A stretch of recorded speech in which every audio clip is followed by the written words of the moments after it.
Latest news updates కోసం ఇప్పుడే download చేసుకోండి Media Effects app. Welcome to Media effects.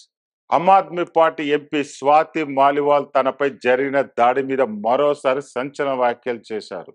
తాను 9 గంటలకు సీఎం నివాసానికి వెళ్లానని, అయితే ఓ గదిలో తనను వేచి ఉండమని చెప్పారని తెలిపారు.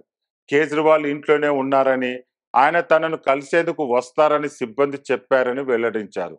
ఆ సమయంలో బి భవకుమార్ ఒక్కసారిగా తాను ఉన్న గదిలోకి దూసుకువచ్చాడని, తాను కేజ్రీవాల్ గురించి అడుగుతుంటే తనపై దాడి చేశాడని ఆవేదన వ్యక్తం చేశారు.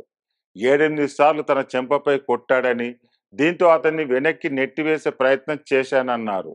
కానీ తనను కాలితో లాగి టేబుల్కు తన తలను బాదాడని వాపోయారు. వేరే వాళ్ళ సూచనల మేరకే బి భవకుమార్ తనపై దాడి చేశారా లేదా అనేది విచారణలో తేలుతుందన్నారు. ఈ దాడి కేసులో పోలీసులకు పూర్తిగా సహకరిస్తామన్నారు. తాను ఎంత అరిచినా ఇంట్లో ఉన్న కేజ్రీవాల్ పట్టించుకోలేదని మండిపడ్డారు. తన మీద జరిగిన దాడిపై గలమెత్తానని, తన కెరీర్ ఇబ్బందిలో పడినా వదిలిపెట్టేది లేదన్నారు. తనకు ద్రోహం చేశారన్నారు.